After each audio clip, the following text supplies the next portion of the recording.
자, 지금 이제 기초 강의가 2번 남았어요. 그죠? 오늘 거의 진도를 마무리를 지을 거고요. 그리고 다음 시간에는 문제를 좀 풀 겁니다.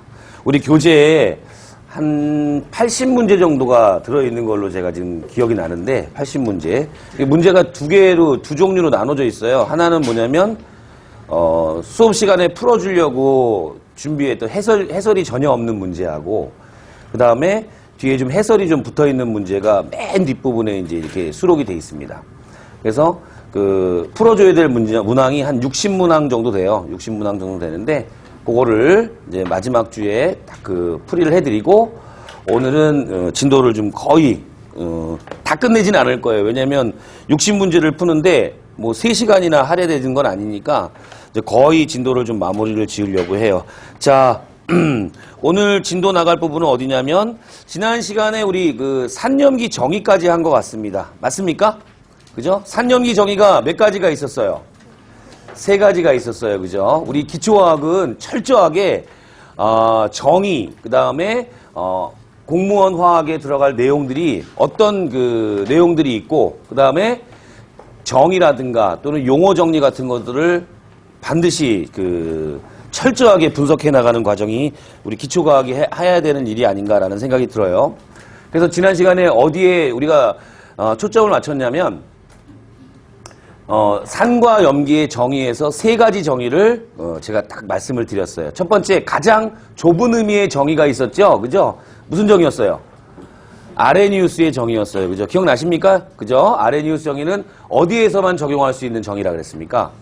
수용액 상태에서. 그죠? 근데 우리가 주로 산염기 반응을 수용액 상태에서 많이 할 거기 때문에 아레니우스 정의가 그냥 거의 대부분 많이 사용돼요, 여러분. 특히 STP 화학에 가게 되면 우리 중화 반응이라든가 중화 적정, 그 다음에 양적 관계, 그 다음에 염과 염에 대한 이야기들, 그런 부분이 나올 때는 다 수용액 상태에서 반응을 진행하는 거기 때문에 거의 아레니우스의 정의에 부합된다라고 생각을 하시면 되고, 근데 수용액 상태 외에도 이제 기체 상태에서도 이제 우리가 산염기 정의를 할 수 있지 않습니까? 그죠? 그러다 보니까 조금 더 확장된 범위의 정의가 필요하게 되었어. 그래서 어떤 정의가 나오게 됐냐면, 브랜스테드 로우리의 정의가 필요하게 되었어요. 기억나시죠? 그죠? 자, 브랜스테드 로우리 정의는 한번 정의를 한번 따져보고 갑시다. 자, 얘는 산이라고 한다면 브랜스테드 로우리의 정의에 의해서 어떤 걸 내놓는, 그렇죠, H 플러스 양성자를 내놓는. 그래서 우리가 정의를 어떻게 하냐면 양성자 주계다 이렇게 얘기를 합니다. 자, 염기는 어떻게 정의를 내렸죠? 반대로 양성자를 받는 물질, 양성자 받게, 이렇게 이야기를 했습니다. 이게 브랜스테드 로우리의 정의예요. 수용액뿐만 아니라 기체 상태에서도 정의를 내릴 수 있는 그런 확장된 범위라고 생각하시면 되겠죠. 자, 가장 넓은 의미의 정의가 있었네요. 그죠? 어떤 정의였습니까? 루이스 정의였어요. 그죠? 루이스 정의는 수용액, 그 다음에 기체 상태, 그 다음에 심지어 어디까지? 그렇죠. 착화합물까지 확장돼가지고 우리가 정의를 내릴 수 있는 그런 부분이었는데, 자, 루이스 정의에 의하면 어떤 놈을, 비공유 전자쌍을 주는 물질을 뭐라 그런다? 염기라 그랬어요. 그죠? 뭐만 딱 떠올리면 되냐면 질소만 떠올리시면 돼요. 질소는 뭘 가지고 있어요? 비공유 전자쌍을 가지고 있죠. 그죠? 그래서 질소를 포함한 화합물들은 웬만하면 루이스 염기야. 왜냐하면 비공유 전자쌍을 줄 수 있는 물질이기 때문에. 이렇게 연관을 시켜가지고 기억을 해주시기 바래요. 반대로 비공유 전자쌍을 받는 물질을 우리가 뭐라 그러죠?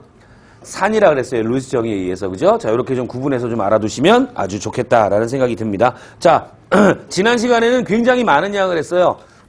반응 속도도 했고, 그 다음에 화학 평형에 대한 이야기도 했고, 그죠? 뭐 여러 가지 얘기를 했는데, 그 내용들이 기초화학이다 보니까 많은 내용들이 이제 들어가 있지는 않습니다. 그죠? 특히 반응 속도 같은 경우는 속도식을 정의 내리는 방법 정도 나왔고, 그 다음에 거기에 심화된 내용, 뒤에 문제는 또 약간 심화된 문제, 심화라기보다는 뭐냐면 기초화학에서 다루지 않았던 문제들이 좀 있어요, 여러분. 그 문제를 풀 때 제가 이야기를 해드릴 거예요. 아시겠죠? 그래서 지난번에 반응 속도 얘기하면서도 제가 뭐라 그랬냐면, 기초화학에서는 반응 속도식을 표현하는 방법이라든가, 속도식을 표현할 때 반응 속도 상수 K와 그 다음에 A의 M승, B의 N승꼴로 표현한다 그랬죠? 그죠? 기억나시죠? 그죠? 그리고 M과 N이라고 하는 반응 차수는 개수가 대입되는 것이 아니라 뭐다?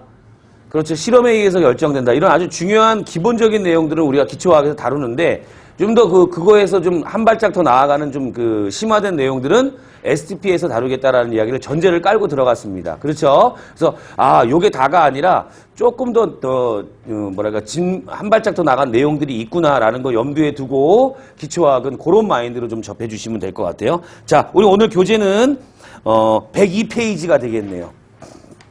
맞습니까? 102페이지? 자, 102페이지 한번 들어가 볼게요. 자, 102페이지는 산염기의 세기. 자, 거기다 적어 놓으세요. 상대적. 이렇게 적어 놓으세요. 상대적. 세기라면 상대적 세기를 의미하는 거예요.